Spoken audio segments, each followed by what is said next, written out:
Bienvenue chez Marmonnier Continuum. Je m'appelle Franck Fumet.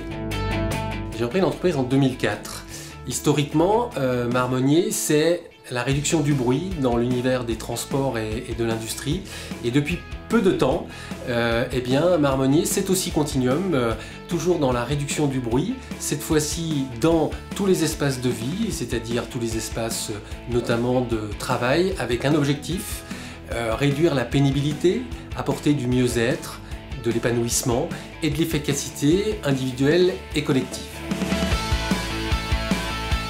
L'activité Continuum est assez récente, elle représente aujourd'hui 10% du chiffre d'affaires. Alors une trentaine de personnes, une belle équipe, un chiffre d'affaires qui est aux alentours de 4 millions d'euros. Alors on s'est rencontré avec Alain, ça s'est tout de suite très bien passé. J'ai bien compris tous les points sur lesquels il allait falloir que je travaille. Bonjour Sarah. Bonjour. Ça va? Ça va. Franck est là? Non, il est parti chez Brico. Il est parti faire chez Brico. Acheter des cutters. Des cutters? Ouais. Philippe est là? Bah ouais, je vais aller Tu le peux me chercher. l'appeler? Ouais. Qu'est-ce qu'il est parti faire? Oui, salut Alain. vas bien? Ça va? Alors Sarah vient me chercher, il y a un souci, on m'a Je dit... sais pas, Franck, il passait où? Et bien effectivement, ce matin, en allant dans l'atelier, il est parti rapidement chercher des cutters. On a un gros problème de moule, il y a un moule qui coupe plus. Et c'est un petit peu l'urgence. Et donc on ne sait pas trop ce qu'il faut faire. Mais c'est son boulot ça, d'aller chercher les cutters? Non, mais en fait, c'est un opérateur qui l'a attrapé, qui était vraiment très embêté. Et lui, il a vraiment pris ça pour lui et il est parti tout de suite pour trouver une solution. Oh, Jean-Louis. Oui alors, Ah ça va pas du tout. qu'est-ce qui se passe? C'est une catastrophe. Franck est parti, il est parti chercher un cutter chez Brico. Un problème, une histoire de défaut sur un outil. Ils n'arrivent pas à le solutionner, il est parti chercher un cutter chez Brico. Et c'est le patron qui achète les cutters maintenant. C'est le patron qui achète les cutters. Ils ont besoin d'un gros coup de main. T'as pas une idée? Il leur faut de la ressource. J'ai une petite idée, mais oui, c'est Jean-Louis. Est-ce qu'on pourrait se voir assez rapidement? J'ai en face de moi Alain, il est un petit peu dépité. C'est possible? Ok, tout de suite. Et on s'est entendu pour participer au programme Exor, et quand il m'a proposé cette folie d'accueillir 30 étudiants pendant une semaine dans l'entreprise, je me suis dit chouette, on retourne à l'école.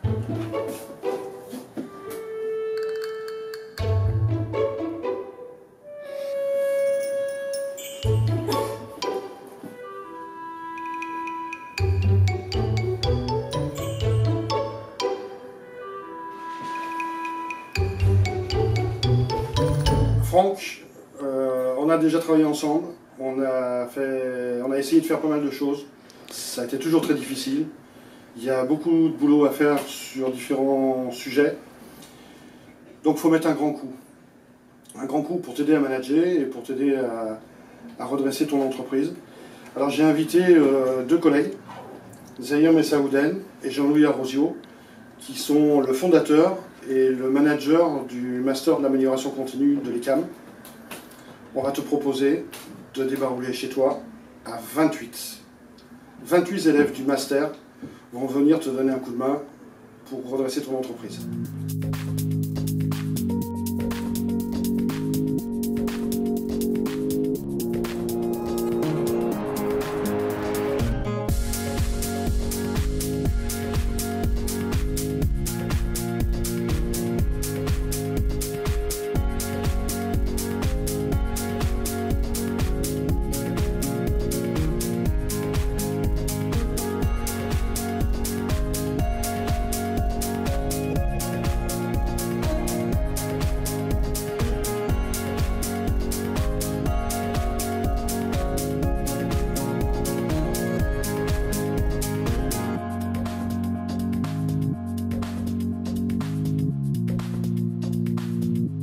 Alors je crois beaucoup en cette semaine parce qu'en fait je crois beaucoup à la remise en question, je crois beaucoup à la notion d'introspection et je pense que les mots-clés c'est l'humilité, c'est cette capacité à s'adapter, à écouter les autres.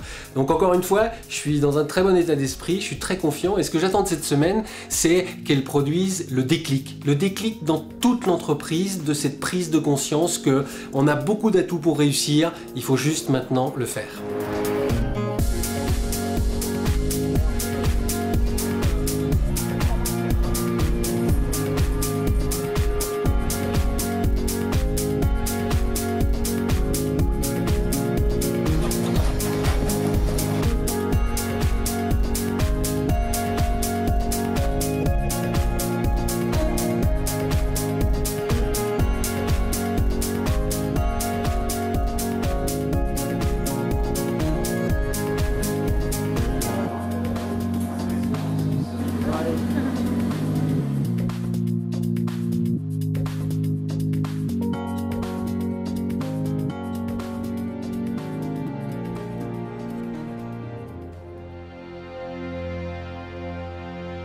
La société était un petit peu chamboulée, c'est-à-dire que c'était un petit peu le bazar.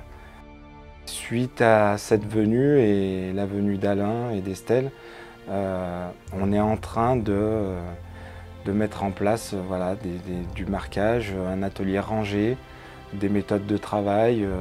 Suite à certaines améliorations qui ont déjà été faites, donc depuis le mois de septembre, on a un gain qui est déjà assez conséquent. Très belle expérience et la culture de l'amélioration continue, voilà, c'est quelque chose qui me plaît vraiment et dont l'entreprise a besoin. Depuis septembre, j'ai mis en place quelques outils que j'ai appris à l'ECAM, notamment le 5S et le management visuel. Et depuis quelques semaines, on commence à voir l'utilité de ces outils. Et puis c'est encore beaucoup plus motivant dans le sens où on a des retours des collègues qui trouvent que l'atelier est mieux rangé et que les matières et les outils sont de plus en plus accessibles par rapport à avant. On était dans le brouillard, vraiment dans le brouillard avant. Depuis la venue de l'ECAM, on a eu un grand déclic, même un bon déclic énorme, moi je trouve, parce que niveau rangement, moi j'ai plus de retard, presque plus de retard niveau mes commandes. Ça nous a fait un bien, mais pour les responsables d'équipe surtout, j'ai vu qu'ils perdaient moins de temps. Donc pour moi c'est énorme. On arrive mieux à produire, mais la qualité n'est pas là. Il va y avoir, je pense qu'avec l'amélioration continue, des progrès. Avant c'était bordélique, surtout au niveau des matières. Avant c'était à droite à gauche, il fallait tout le temps chercher, là c'est plus rapide. On a moins de temps perdu, oui. Ouais, c'est mieux qu'avant, ouais. Du point de vue du rangement, du point de travail, ouais, c'était bien fait, ouais. Ah mais non, il ne fallait pas revenir en arrière. Un grand merci, un très grand merci à Axiom et à Koshi Iyayama qui, depuis sa venue ici d'ailleurs, continue de prendre de mes nouvelles. Un grand merci également à l'ECAM, à Zahir Messaouden et à Jean-Louis Arosio pour leur sympathie, leur professionnalisme sur ce sujet qui est l'amélioration continue, qui part de la dimension humaine. Et enfin Alain, Ligne Bleue, Alain Salas, à qui je rends vraiment un hommage sincère et admiratif, parce que sans lui, on n'en serait pas là. Voilà. Bon, alors le projet n'est pas terminé, il y a encore beaucoup de choses à faire. Par contre, il s'est passé quelque chose de hors du commun. Et ce quelque chose, eh bien, c'est la création d'un collectif. Voilà. Toute une équipe qui aujourd'hui est soudée autour de cette culture de l'amélioration continue, qui en a compris les fondations, qui en a compris tout l'intérêt pour le devenir de l'entreprise et la vision de l'entreprise, c'est-à-dire son développement qui a pour objectif de pérenniser l'emploi. Et ça, c'est juste génial. Aujourd'hui, je suis vraiment fier de cette équipe, fier de ces individualités qui aujourd'hui s'écoutent, se comprennent et avancent tous ensemble. Voilà, j'ai pas d'autres mots à dire que c'est génial et ça suffit à mon bonheur.